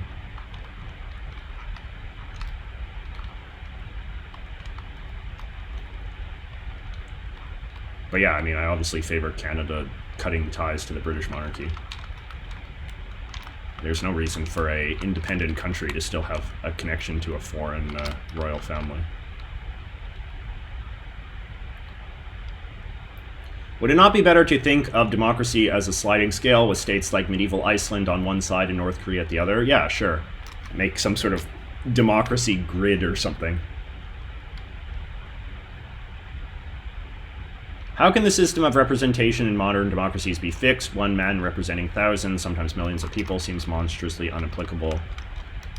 Well, you know, that's an argument, you know, that I'm sort of partial to. The idea that I don't generally think it's bad when the people have more say. I think the people make bad decisions, but I also think that the people should learn to suffer from their consequences of their own decisions. And I think that's really the only way you get better government. And I think that's why democracy is a good form of government, because it forces people to realize what they've asked for and deal with that. You know, when you have a non-democratic system of government, you don't, you know, you just ultimately blame all of society's faults on, you know, the ruler, and you think that if we could just swap out this guy for a good guy, all the problems would be different. Whereas in a democratic system of government, you have to take responsibility for your own role in perpetuating certain policies.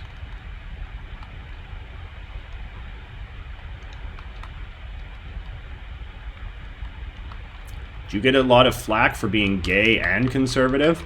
Well, as I think Mayor Pete has amply proven with some of the attacks that he's getting from the far left, there certainly are a lot of people who believe that if you're gay, your politics have to sort of be a particular way, and if you're not, then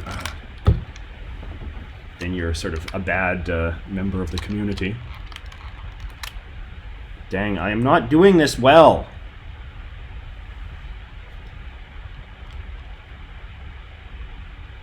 Okay, I'm gonna reset the game. We're gonna try again. I'm probably coming near the end of my live stream performance, I must say.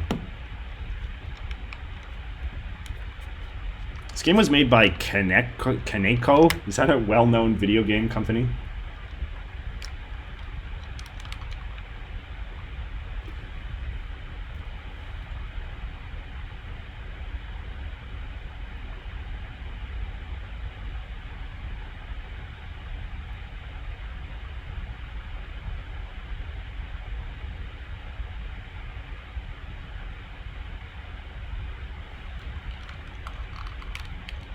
Okay.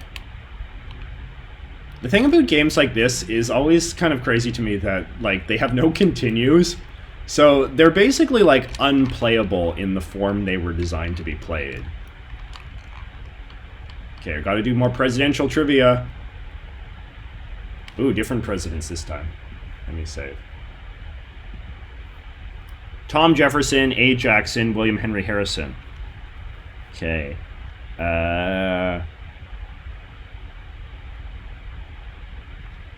So Jefferson was 1801 to 1809. Andrew Jackson was... Andrew Jackson came before William Henry Harrison? No, after? No, Andrew Jackson was before William Henry Harrison. So it should be... Jackson should be 29 to 37. Harrison 41 to 41. Yeah, because Harrison didn't last a single year.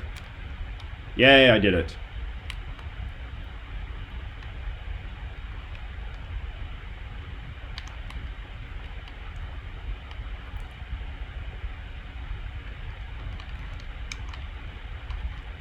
I still don't know what the milk does. Does it just give you points? Yeah, 50 points. Andrew Jackson wasn't impeached. Andrew Johnson was impeached. A lot of very similarly named presidents.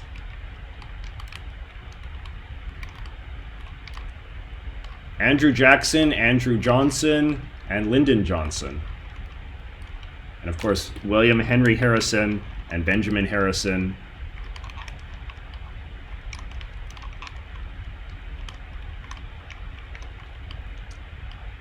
You deserve a Gingy! Rachel gave me 15 bucks to buy a Gingy. Well, that's pretty sweet. I'm sure I'll buy one during my adventures today. I'm going out to have some brunch with my hipster buddies after this. But then maybe I'll get a Gingy for the walk home. I'm trying to buy all of the, if you're, follow me on Instagram, which of course you should all be doing, I have been documenting a lot of Gingys that I've been eating and seeing. And has been controversial. I ate so many, I was at a party last night with some of my friends and I ate so many cookies. I'm still pretty full.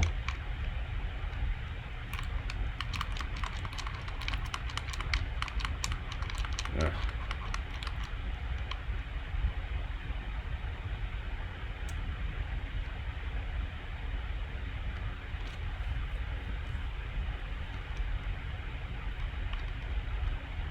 A Gingy is what cool people call a gingerbread man. I can't believe you don't know that. It's a very common term.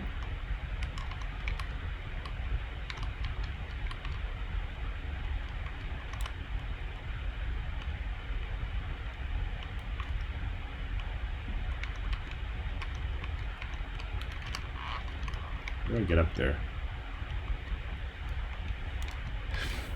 Should I bring my wife and daughter to visit Vancouver? We live in Seattle, so it's not far. Well, for starters, I'm surprised you haven't done that already. I mean, I feel like Vancouver is a very popular place for Seattleites to go. I mean, it's definitely worth a trip. Hold on a second, I'm going to save.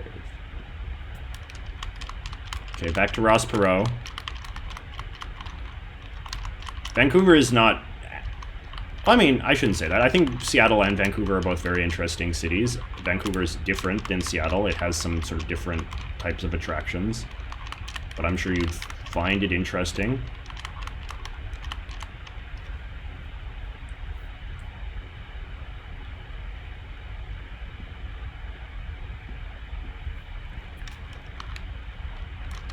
And no, I don't have any Indonesian blood. I am half Dutch, and my mother's Dutch family is mostly French and German in origin, and then my father's family is, you know, British mostly.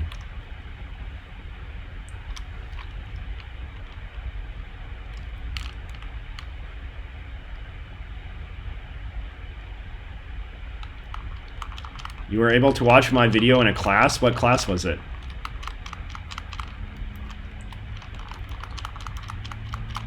The thing that most confuses me about the young people of today, the young whippersnappers, is how classes deal with cell phones.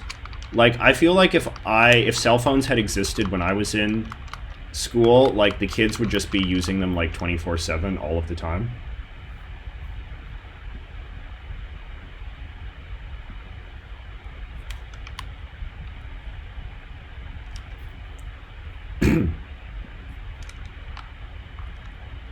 My mother comes from what they call Zeeland, which is Old Zealand. Before New Zealand, there was Old Zealand, and that is the part of Holland that my mother's comes from. It's by the water. My mother is very assimilated now, though. You would not know that she was an immigrant. She moved to Canada when she was quite young. So she has, like, no accent or anything like that. Which is not an uncommon type of European immigrant, you see.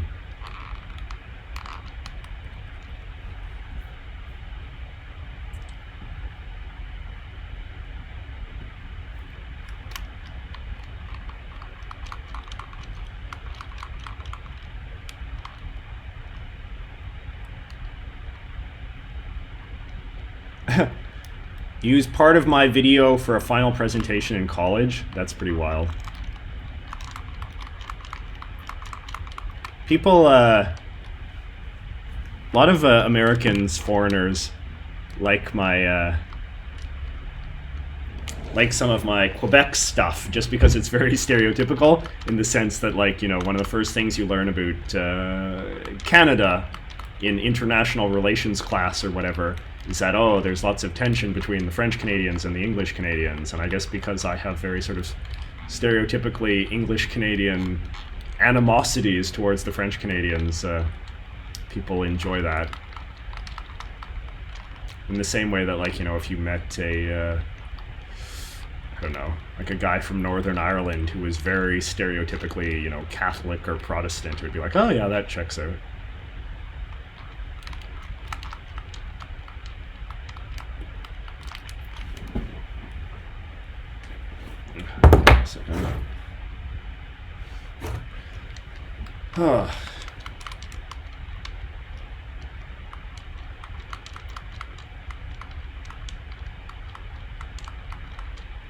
I decided to use black and yellow in many of my design assignments because of the reasoning you had for your thumbnails. Yes. I can't remember if I explained that in one of my videos or not, but a friend once told me that yellow and black are the best high contrast colors, best colors for getting attention, because they are the colors they use on street signs, which makes sense if you think about it. Yes, did you see that? When you pause, it goes, paused. The, Socks the Cat is no shortage of, both political satire and just general, general pleasantries. I should probably make, like, a more proper video on this game at some point, because the political satire is actually kind of interesting. For anybody who's just joining, this was a game that was made in the 1990s but never released because the political content was too controversial. And Nintendo of America at that time had a policy against releasing games that had sort of contentious political themes.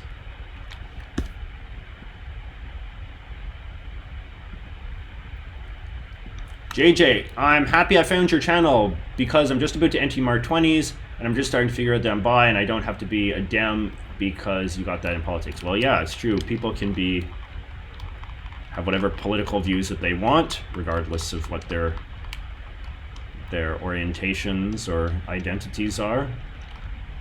And I think you're seeing a lot more of that now. I mean,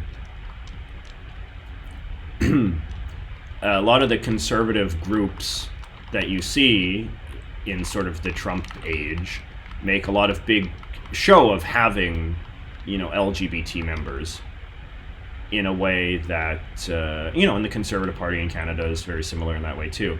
And that was just something that was like very unusual when I was younger. You would just not see LGBT people involved in sort of conservative activism at all. I remember, I think it was like in 2000 or 2004, there was a gay Republican congressman, I think from Minnesota, and he gave a speech at the Republican Party convention, like a very minor speech on like trade policy or something like that. And this was considered like very controversial and very like even provocative. And like people at the Republican convention like walked out, or like they turned their backs to him, or like they bowed their head in silent prayer as a kind of protest to this happening. And it's like very difficult to imagine that happening now. I mean, Peter Thiel, who is gay, gave a speech at the Republican convention in 2016, and like nobody cared. Like it wasn't considered very remarkable. I mean, Trump doesn't have a good record on LGBT issues, in my opinion, but at the same time, he's certainly not. Here we are back at Nixon, the second boss, as he tries to carpet bomb you and throw White House tapes at you.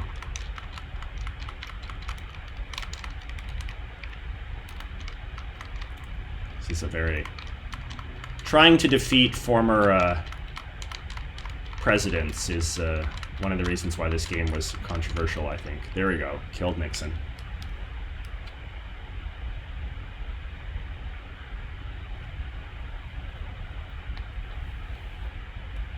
Your video on politics in India helped me understand my chapter called Political Parties.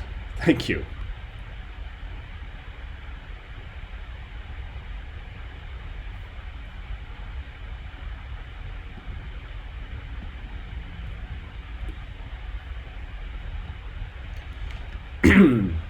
Nixon was still alive when this game was made, which is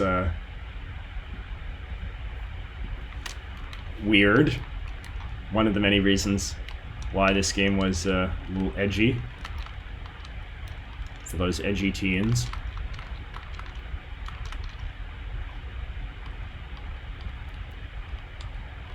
Nixon died quite early in the Clinton administration. I think like 90. Okay, Google, when did Richard Nixon die? Richard Nixon died on April 22nd, 1994. 1994. Yeah, so he would have died in Clinton's first term. Well, I don't understand. okay, Google, stop. I got nothing to say except you're the best. Well, thank you, Juan. What do I think of the Balkan region? I think it's interesting. I would very much like to visit the Balkans someday. I would like to visit part of Europe that is not Western Europe. I've spent a lot of time in Western Europe. Anyway, in this sequence, Socks the Cat attacks these patriotic Americans who are exercising their First Amendment rights to protest. So obviously that should not be. These stereotypical hippie types. Socks, the president's loyal cat, will make short work of them and their unpatriotic dissent.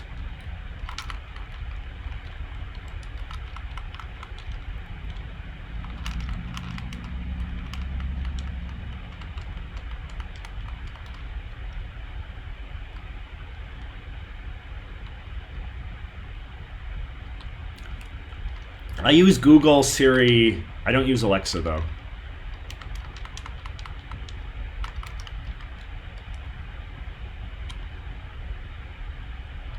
Not a question about his policies, only how sexuality affects his chances. Do you think Buttigieg's sexuality affects his political chances of being president? I don't get the impression really that it does, because I don't think he is very overtly or stereotypically gay in a way that I think could bother people. And I think that after Obama, people are really kind of just like, Americans are like broadly open-minded about like what a president could be. And I think that these days, like, people are much more open-minded about the idea that, like, you know, anybody could be president. Like, you could have a gay president, black president, you know, woman president. Like, it's that kind of identity thing. And frankly, I think it could even kind of help him a bit, because I think that when you look at the Democrats that have been successful as presidents, they tend to be presidents that are sort of gimmicky in some way. Or, you know, gimmicky in the sense that they represent a change with the status quo. You know, Bill Clinton was the first boomer president, which was considered a good thing in those days. You know, Obama, first black president. You know, having a young generational shift embodied in a Democrat president is, I think, one of the reasons why people vote for Democrats, because they want a president that's very clearly a step forward and not a step backwards, which is what sort of the Republicans are associated with.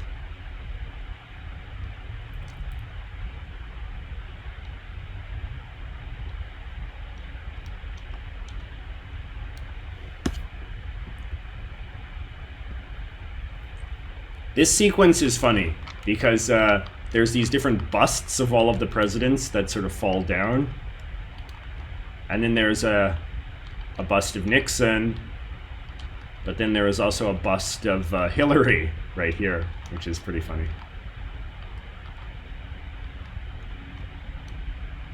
Reagan. Reagan's head is all twisted like that. I don't know what that's in reference to.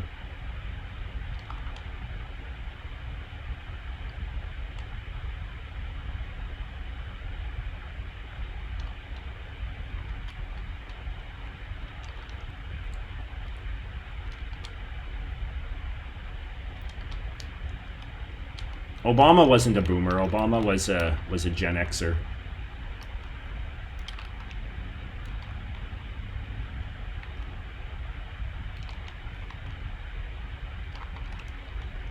Although Obama was, I think, quite an old Gen Xer.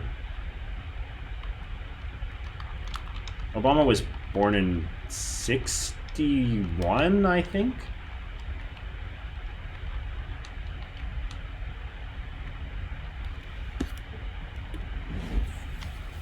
I don't think that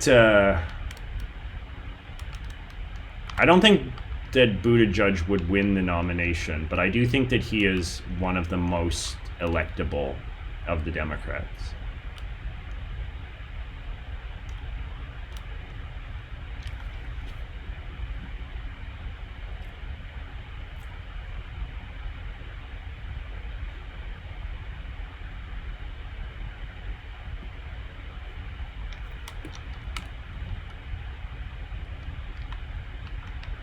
I mean, a lot of these categories are, when we talk about like who's a boomer and who's not, like a lot of these categories are pretty vague, right? Like the cutoff between one gen, like for example, like I often don't know if I'm a millennial. Like I'm 35, so like I'm born in 1984. I feel like I'm too old. I'm definitely too young to be a Gen Xer, which I feel is like usually people in their at least in their 40s. The youngest Gen Xers are in their 40s. But I also kind of feel like I'm often too old to be a millennial, which I feel like these days is usually associated with people that are like in their early 20s or even teens. So people can kind of get lost in the shuffle a bit, and I think Obama is a little bit of an example of somebody that's kind of lost in the shuffle.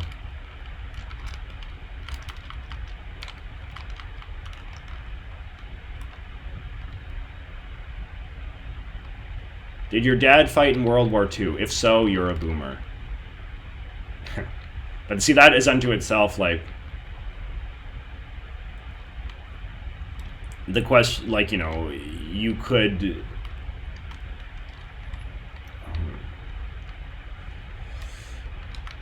By that definition, sort of like anybody whose grandfather fought in World War II would be, what, a Gen Xer? Okay. My friend is coming to pick me up because I'm going to brunch. So I'm afraid I'm going to have to end my live stream, my friends. But thank you so much for watching. Don't forget to like and subscribe.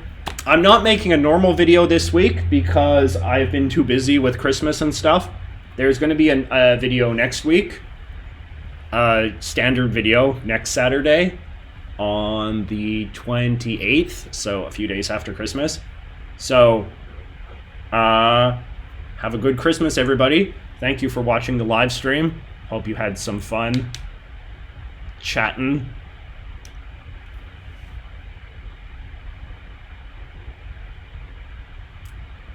And yeah, so see you all next week.